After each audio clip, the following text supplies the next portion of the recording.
Back in 2004, so 22 years ago, I took an online quiz that I didn't realize at the time was going to be pertinent all these years later. So, for any of you who have taken like the Myers-Briggs personality test, or there's any number of them, I've taken so many over the years, and they're always, we take these so that we can kind of get a little more insight into ourselves with that whole thought that you can't read the label when you're inside the bottle. So you look for quizzes or questionnaires or things that can help you kind of see where you're holding yourself back or what your strengths are or what have you.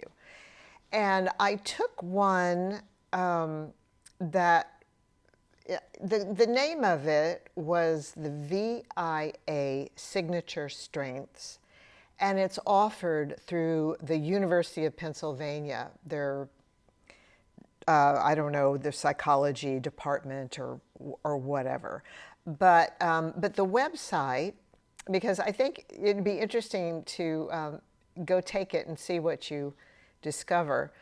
It's called AuthenticHappiness.org. And there's a longer title that'll pop up when you enter that, but AuthenticHappiness.org. And you'll see in their menu that they have one of the menu items is called questionnaires. And if you go to questionnaires, there's the one that I took 22 years ago. It's called VIA Survey of Character Strengths. And I can't remember now, it's been so long, I can't remember how I stumbled upon this.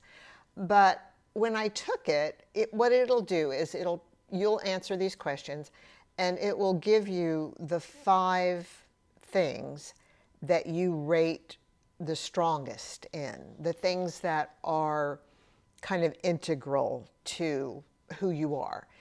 And the thing that came up number 1 for me, and this is, I don't know how they do it percentage-wise, like you're 90% higher than, this body of people who take the test.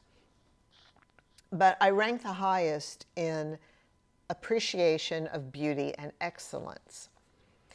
And at the time, it really hit me, it struck me as very true. And it has remained true to this day. And in fact, I'm realizing as I've been embarking on this kind of new career in a way, I mean, it's art and I've always been doing art, but this new interest or focus on beautiful bottles and the color and the light that comes through bottles. I'm realizing that all this time, that's what is really essential for me to feel fulfilled or happy with what it is that I'm doing.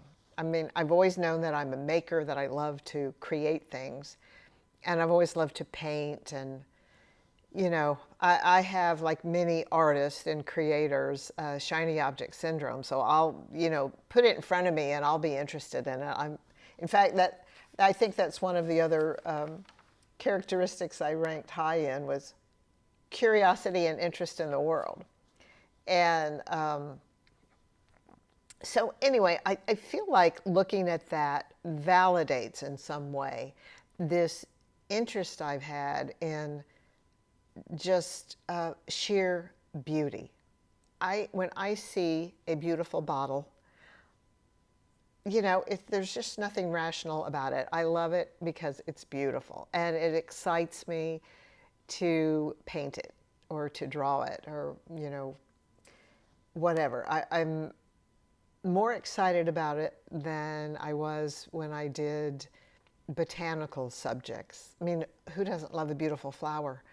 But I'm particularly drawn to gorgeous bottles. So I'm just accepting that, I'm not fighting that anymore or trying to question why. It just is. That's who I am. I love it. So at my age, 71, I'm kind of, I'm done second guessing. I'm going to paint what I love, and maybe some of you will enjoy it as well. But I encourage you to try that that questionnaire. And I haven't gone back and taken it. It was 2004 when I took it the first time. I haven't looked at it again. I don't know if they've changed it in any way. But if you take it, please comment and below and let me know what you discovered about it. You know, did it ring true for you? I'd be very curious because, like I said, all 5 of the characteristics that it named for me are still spot on, I think. You know, if I took it again, I don't know. But I'm thinking it would probably come up with the same result. So anyway, thanks for listening. I hope you take that quiz, and I'll see you next time.